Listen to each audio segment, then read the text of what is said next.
C'est un nouveau cap qui a été franchi ce matin à 5 heures puisque les salariés de la raffinerie de Gonfreville ont voté pour la reconduite du mouvement pour 24 heures. Ils ont aussi approuvé le principe d'un arrêt des unités de production. Alors cela signifie que d'ici 2 à 3 jours, le temps d'arrêter la production, eh bien certains ouvriers se retrouveront sans rien à faire.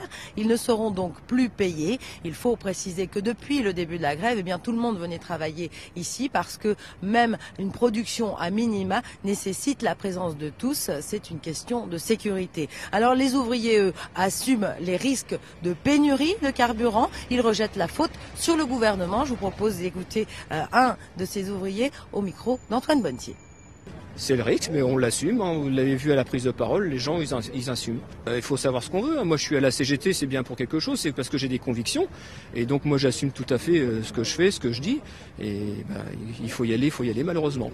Conséquence de ce mouvement, sur le Havre, on a vu de nombreux automobilistes se ruer sur les stations-service. Certains avaient même des bidons à la main. Mais ici, les spécialistes nous disent que ce risque de pénurie, eh bien, il n'est pas tout à fait réel. Il faudra attendre au moins une semaine de blocage pour qu'il y ait une réelle conséquence dans les stations-service. Et en général, cette pénurie est plutôt due à ce type de comportement des automobilistes.